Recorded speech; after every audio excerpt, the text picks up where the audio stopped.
Hello, hi hello. Anita. Hello doctor Salman. हाँ, how are you? हाँ, hello मैं मैम। बिल्कुल ठीक हूँ। तो शुरू करते क्या? आइए हाँ हाँ शुरू कर दें। बिल्कुल। यस तो, यस। तो सबसे पहले मैं अपने सभी सुनने वाले और जो देख रहे हैं उन लोगों का मैं इस मीटिंग में स्वागत करता हूं। और मैं डॉक्टर सलमान हूं, या वरिष्ठ बाल रोग विशेषज्ञ हूं वीरांगना अवंतीबाई महिला चिकित्सालय में। और मैं न्यूनेटल यूनिट यहाँ देखता हूँ, न्यूनेटल केयर पे हम लोग काम करते हैं। और हमारे साथ आज दो लोग जुड़े हुए हैं। इसमें डॉक्टर शालिनी मैडम है हमारी, जो केजीएमसी में एसोसिएट प्रोफेसर हैं। और डॉक्टर अनीता हैं जो कि एसजीपीजीआई लखनऊ में एसोसिएट प्रोफेसर हैं। तो मेरे पास कुछ सवाल लोगों ने पूछे हैं, माओ ने। मैं एक एक करके आप दोनों से बीच में सवाल रखूंगा, और आप दोनों की जिसको भी चाहे वो उसका जवाब दे सकता है। तो शुरू करते हैं फिर। पहला सवाल मेरा यह है कि एक माँ ने पूछा है कि अपने शिशु को ऊपर का दूध देना कब प्रारंभ करना चाहिए? तो ऊपर का दूध देना प्रारंभ करना चाहिए, इन्होंने सवाल पूछा है। उसमें मुझे जी। ये बताना है कि हमें ऊपर का दूध तो देना ही नहीं है। जो हम ये विश्व स्तनपान सप्ताह भी सेलिब्रेट कर रहे हैं, इसका हम लोग को आपको यही बताना है कि जी। आपको जो देना है वो है ऊपर का खाना। और ऊपर जी। का दूध जो है देने की कोई बात नहीं है। हम लोगों को एक्सक्लूसिवली ब्रेस्ट फीडिंग करनी होती है फर्स्ट 6 मंथ्स में। जी। बच्चा पैदा होते ही हम शुरू करते हैं। 6 मंथ्स तक वो सिर्फ माँ का दूध पीता है, यहाँ तक कि पानी की भी जरूरत नहीं होती है, क्योंकि एडिक्वेट अमाउंट में वाटर होता है ब्रेस्ट मिल्क में। हम्म। उसके बाद में हम लोग 6 मंथ्स पे पूरक आहार, हम्म। कॉम्प्लीमेंट्री फूड ऐड करते हैं। और अगर माओ की ये भ्रांति है कि हम सब्स्टिट्यूट करते हैं उस समय मदर्स मिल्क को किसी पैकेट वाले दूध से या गाय के दूध से, तो ये एक भ्रांति है, इसे हमें हटाना है। और माँ का दूध हमें कंटिन्यू रख सकते हैं हम 2 इयर्स तक। और दूसरा दूध कोई इसके बराबर बिल्कुल नहीं है। हमें सिर्फ कॉम्प्लीमेंट करना है, तो खाना खिलाना है। अच्छा, तो मेरा सवाल अपना पर्सनल ये है कि दूध हम दें कब से? अगर कोई बच्चे को माँ कहती है अब दूध मेरे में नहीं हो रहा है, तो ऊपर का दूध हमें कब से उनको और कितना देना चाहिए, अगर देना भी पड़ जाए तो?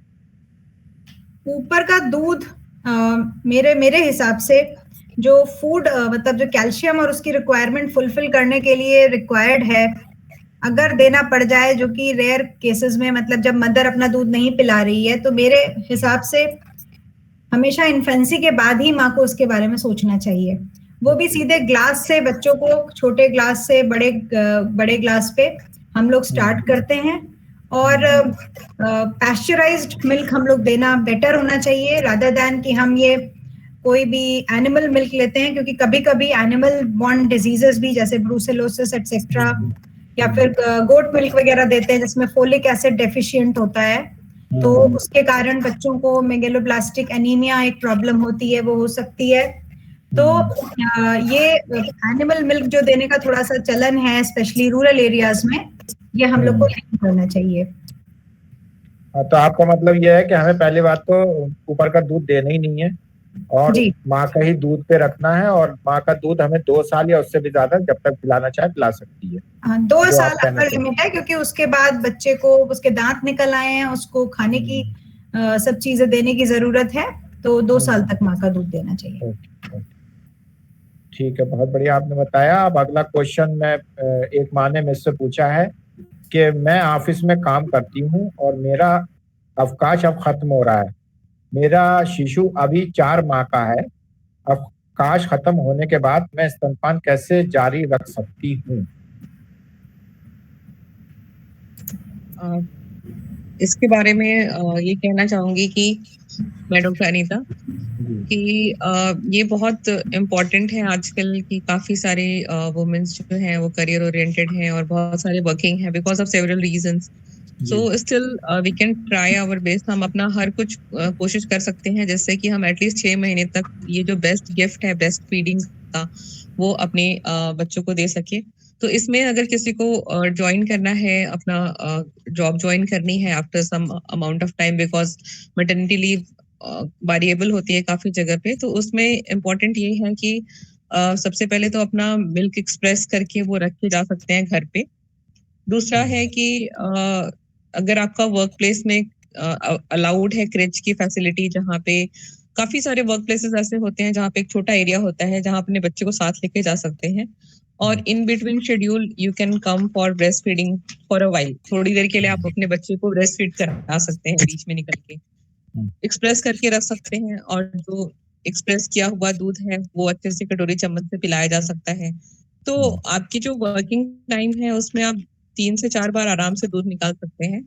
और मुझे लगता है कि जो ये हम अवेयरनेस कर रहे हैं उससे काफी सारे सेक्टर जो होंगे जो इस चीज को प्रमोट करेंगे और इस चीज की इम्पोर्टेंस समझेंगे और इसलिए वो आप मतलब वो उन मदर्स को भी सपोर्ट करेंगे जो इस पीरियड से गुजर रही हैं जिसमें ब्रेस्ट फीडिंग की इम्पोर्टेंस है। तो इस तरह से जो वुमेन वर्किंग है वो एक्सप्रेस करके अपना दूध रख सकती है, और अगर उनको बच्चे को घर पे छोड़ के जाना है, बीच में अगर कोई आकर के घर ले जाए तो दूध भिजवा सकती है निकाल करके एक स्टील के कंटेनर में या दूसरे डब्बे में। तो इस तरह से वो अपने बेबी को जितना पॉसिबल हो ड्यूरिंग दैट पीरियड, जिस समय के उनको काम पे जाना है उस समय भी वो अपने बच्चे को ऑलमोस्ट 100% ब्रेस्ट फीडिंग पे भी या breast milk, express breast milk पे रख सकते हैं।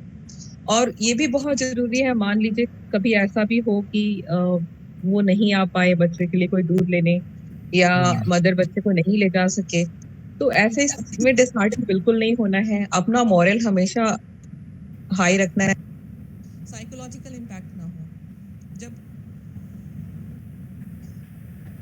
जब भी हम जॉब ज्वाइन करते हैं तो हमें वर्क स्ट्रेस होता है, तो ये भी बहुत जरूरी है कि हम अपने दिमाग में पॉजिटिव थॉट रखें ब्रेस्ट फीडिंग को लेकर के, सो दैट उन चीजों का नेगेटिव इम्पैक्ट ना हो हमारे ब्रेस्ट मिल्क सिक्रीशन पे।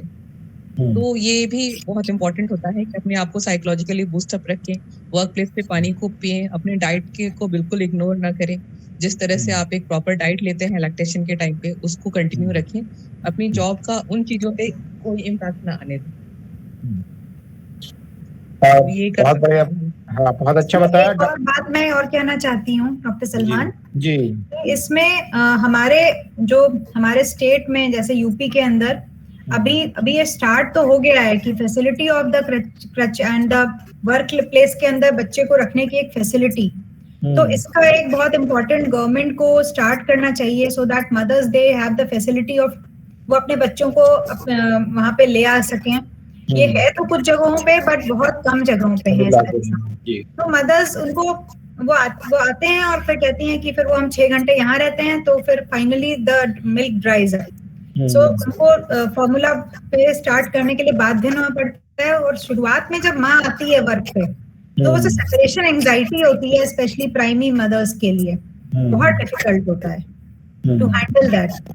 तो दे आर वेरी एंशियस कि बच्चे को क्या हो रहा होगा, क्या पी रहा होगा, बच्चे को भी बहुत डिफिकल्टी होती है। और एक बार अगर वो फॉर्मूला ले लेता है तो फिर वो फिर से मदर मिल्क नहीं लेना चाहते हैं बच्चे। दोनों का मैकेनिज्म बिल्कुल डिफरेंट है। तो ये हमारी सरकार को करना चाहिए, क्योंकि इक्वल है female male ratio most of the places में। तो वहां पे जो भी लेडीज है, हर हॉस्पिटल में, हर ऑफिसेज में एक इस तरह का एक प्ले एरिया और या टच एरिया होना चाहिए बच्चों को रखने के लिए। बिल्कुल, यस। तो जहां तक मैं समझा हूँ कि ये बच्चे को दूध पिला के माँ चली जाए घर से और अपना दूध निकाल के घर में रख दे, और घर का कोई मेंबर उसको 2-3 घंटे बाद जब वो मांगता है तो दे दे, और जब वो ऑफिस से लौटे तो उन्होंने जो ऑफिस के दौरान मिल्क एक्सप्रेस किया वो लेती हैं, जिससे बच्चे को मतलब बीच में पिला भी सकती हैं या बुला के पिलवा सकती हैं या किसी से भिजवा के भी पिलवा सकती हैं। तो ये एक बहुत अच्छा, क्योंकि सबसे ज्यादा मैंने ये देखा माएँ मुझसे पूछती हैं कि सर कोई एक डिब्बा लिख दीजिए, या एक हम जो है ऑफिस ज्वाइन करना चाहते हैं, तो उनके लिए सबसे अच्छी चीज़ है कि आप डिब्बा ना करके अपने ही दूध पिलाइए, क्योंकि आपका दूध जितना बच्चे को मिलता रहेगा उतना बच्चा अच्छा रहेगा। तो अगला क्वेश्चन मेरा ये है कि माँ ने पूछा है, एक माँ ने, कि मैं अपना दूध कैसे एक्सप्रेस कर सकती हूँ? ओके, तो जो एक्सप्रेशन है उसमें 2 तरीके हैं हमारे पास, या तो माँ मैनुअल तरीके से एक्सप्रेस कर सकती है या फिर ब्रेस्ट पंप्स अवेलेबल होते हैं इसके लिए। पर अगर अपने बच्चे के लिए आपको एक्सप्रेस करना है तो मोस्टली हम लोग पहले मैनुअली ही एक तरह से सलाह देंगे बच्चों को, और मैनुअल एक्सप्रेशन की जरूरत और उन बच्चों को भी होती है जो प्री मैच्योर होते हैं, क्योंकि जब तक बच्चा 34 हफ्ते का नहीं होता है उसको डायरेक्ट ब्रेस्ट पे फीडिंग हम लोग नहीं करा सकते हैं, क्योंकि उनके सकिंग सॉलोइंग का जो कोऑर्डिनेशन है वो नहीं डेवलप होता है। तो अब इसको एक्सप्रेस करने का जो तरीका है मैनुअल, उसमें जो स्टेप्स होते हैं वो मैं समझाने जा रही हूँ, और इसके बहुत अच्छे वीडियोस और पिक्चर्स भी अवेलेबल होते हैं। तो मदर को बेसिकली क्या करना है कि अपना हैंड वॉश करना है 20 सेकेंड्स तक सोप एंड वाटर से। उसके बाद में उसको ब्रेस्ट को एक तरह से ब्रेस्ट मसाज करनी है, so that there is expression. And then for milk let down you have to press all the 4 quadrants of the breast के चारों quadrants को, चारों कोनों पे उसको जो उसका टिश्यू है उसको backward towards the rib cage press करना है। ऐसा करने से हमारा जो लैक्टिफेरस साइनस होते हैं वो दूध उतर के आता है और वो आगे की तरफ भर जाता है। उसके बाद में अपने थंब और इंडेक्स फिंगर की सहायता से फ्रंट में, मतलब पेरिफेरी से, चारों कॉर्नर्स के पेरिफेरी से मिल्क को सामने की तरफ ड्रेन करने की कोशिश करनी है। ऐसा 1 या 2 मिनट करने के बाद में एक धार प्रोड्यूस होगी और वो कंटिन्यूअसली आपका मिल्क एकदम से लेट डाउन शुरू हो जाएगा। एंड देन आप, एक और बात बताना मैं भूल गई कि इसको कलेक्ट करने के लिए आपके पास जो कटोरी है वो एक तो आप यूजुअली अगर आपको हॉस्पिटल भेजना है तो आप एक स्टील का कवर्ड कंटेनर लें और उसको मांज करके धो करके फिर उसको बॉईल करना होगा। जो भी बर्तन होगा प्रीमेच्योर को अगर गलत तरह से आपने निकाला तो इन्फेक्शन का रिस्क बहुत ज्यादा है, उसके लिए हमें बहुत प्रिवेंट उसको करके रखना है। फिर जो मिल्क आ जाता है उसको हम अपना बच्चे को रख सकते हैं 4 to 6 आवर्स तक रूम टेम्परेचर पे, और जब तक आप ऑफिस होके आएंगे आप एक बार का मिल्क 1 फीट के लिए उसको एक्सप्रेस करके रख के जाएंगे, और जो घर में केयर टेकर है वो कटोरी स्पून की सहायता से उसको पिला सकता है।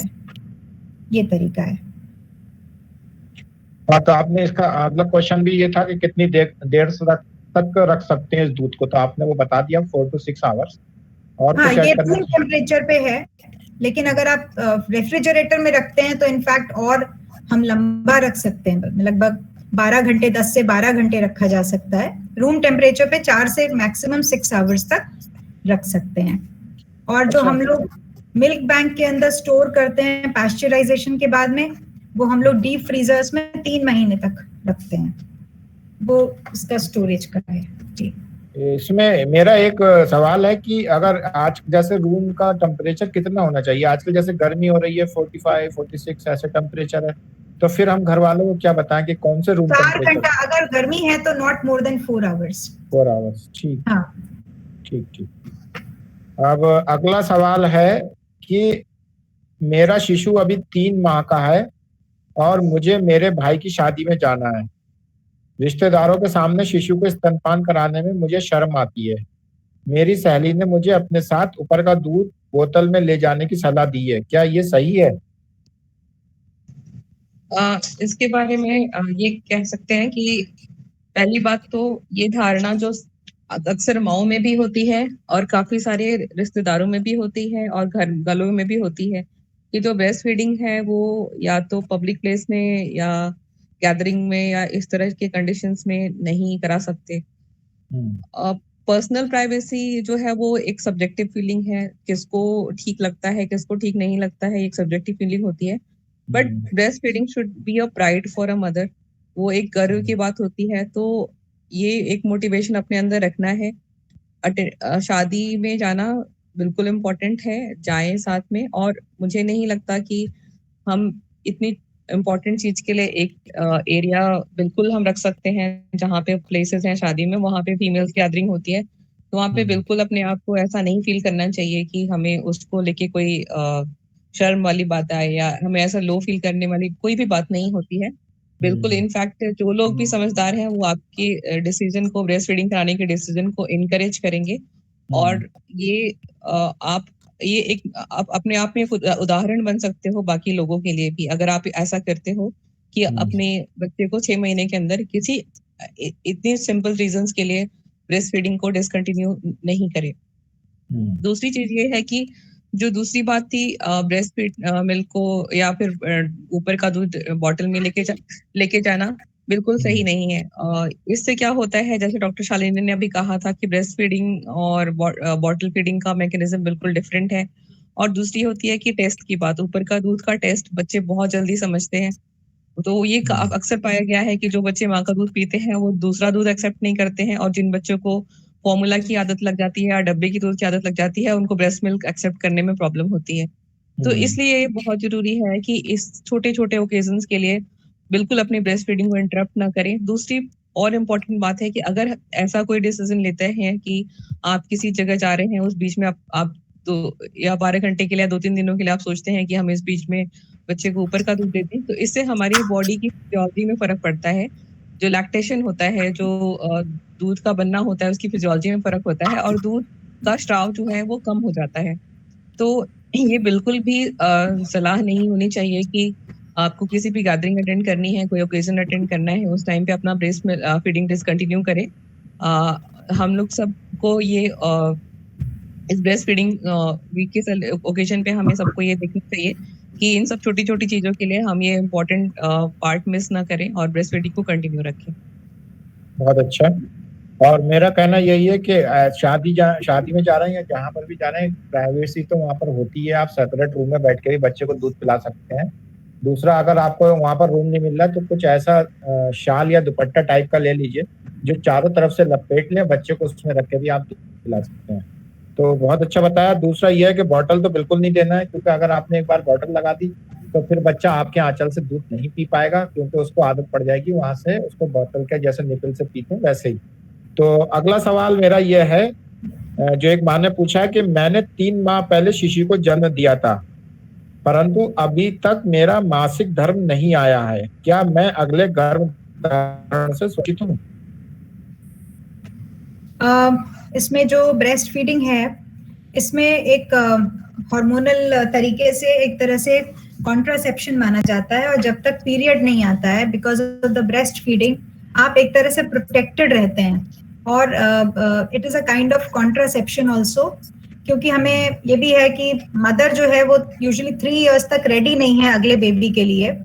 तो it is a good thing to have कि 2 से 3 मैक्सिमम 3 इयर्स का कम से कम डिस्टेंस हो 2 बच्चों के बीच में, तो उसके लिए बहुत अच्छी बात होती है। लेकिन ये 100% एक तरह से प्रोटेक्शन अगर कहा जाए इसके ऊपर, अगर आप बेस्ड रहते हैं कि आपको प्रेगनेंसी नहीं आएगी, तो ये गलत बात है।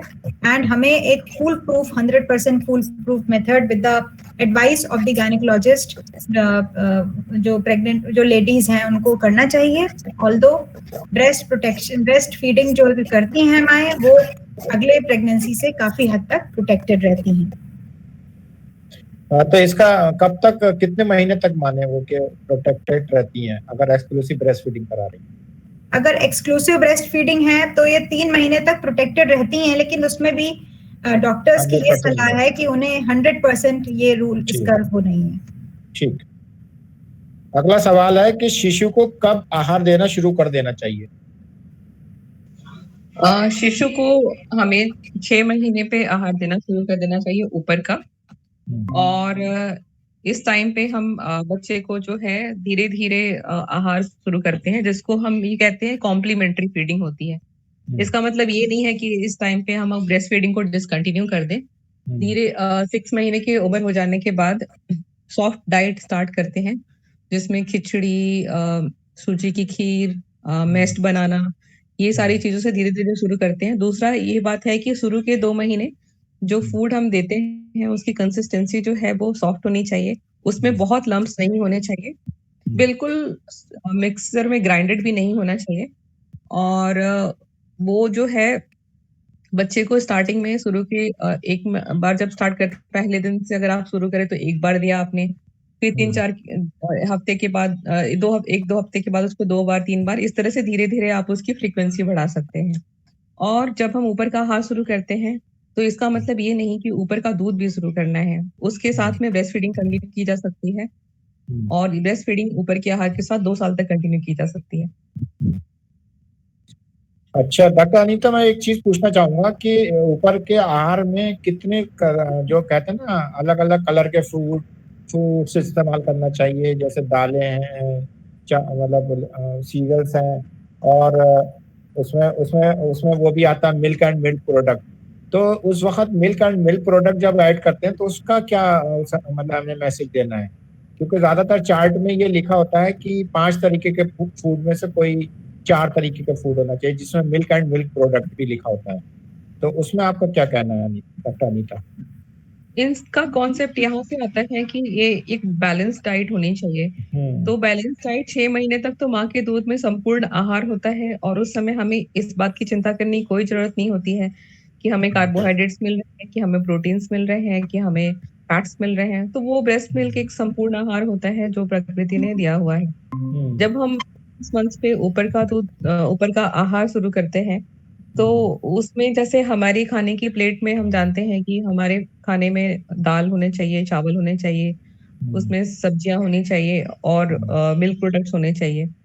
तो इसी तरह से एक छोटे बच्चे के आहार में भी जब हम शुरू करते हैं तो उसमें चूज करते हैं डाइट, वो एक संपूर्ण उसमें ऐसा होना चाहिए कि जिस तरह से उसमें क्वांटिटीज सारी हो, उसमें कुछ फ्रूट्स भी आ जाए, उसमें कुछ पल्सेस भी आ जाए, उसमें कुछ राइस भी आ जाए, सीरियल भी आ जाए। तो दाल जो होती है वो एक मेजर प्रोपोर्शन प्रोटीन प्रोवाइड करती है, और जिन लोगों की नॉन वेजिटेरियन डाइट है वो एग को भी धीरे धीरे इंक्लूड कर सकते हैं, और चिकन भी इंक्लूड कर सकते हैं। By the age of 8-9 months they can include that. तो इस तरह से हम ये कर सकते हैं। तो हमारे उसका मतलब यही होता है कि वेजिटेबल्स का भी पोर्शन हो, फ्रूट का भी पोर्शन हो। तो जब हम खिचड़ी बनाते हैं बच्चे की, तो हम उसमें वेजिटेबल्स डाल सकते हैं। जब हम दूध के साथ कुछ देते हैं तो उसमें हम बनाना को मैश करके या एप्पल प्यूरी डाल सकते हैं। तो इस तरह से वो बच्चों की जो डाइट होती है वो एक संपूर्ण बैलेंस होना चाहिए, सारे पोषक तत्वों का जो हमें चाहिए होता है। अब अगला सवाल है कि मैं अपने शिशु को कौन सा की ड्रॉप और कैल्शियम का सिरप दूं या नहीं दूं, और इसलिए देना चाहती हूँ कि मेरा शिशु मोटा हो जाए। तो आप लोगों की क्या राय है इसके बारे में? तो मेरा इस बारे में ये कहना है कि जब आप फुल टर्म बच्चे होते हैं, अगर आपका बच्चा 9 महीने में पैदा हुआ है, फुल टर्म है, तो उसके ब्रेस्ट मिल्क में जब वो जन्म लेता है तो उसके अंदर पर्याप्त मात्रा में सारी चीजें होती हैं जो उसके लिए पर्याप्त होती हैं। हालांकि जब सभी बच्चों में फुल टर्म में विटामिन डी देखा गया है, जो आपके पीडियाट्रिशियन जब डिलीवरी होती है तो उस समय आपको प्रेस्क्राइब करते हैं, जो 1 साल तक लगभग 400 यूनिट आपको दिया जाता है। ऐसे ही जब बच्चा 4 महीने का हो जाता है और आयरन के ड्रॉप्स ऐड किए जा सकते हैं। पर फुल टर्म के बच्चों में कोई कैल्शियम सिरप देने की जरूरत नहीं होती है। इसके अलावा और कोई तत्वों की जरूरत भी नहीं होती है, क्योंकि आपके दूध के अंदर जो चीजें हैं वो बिल्कुल टेलर्ड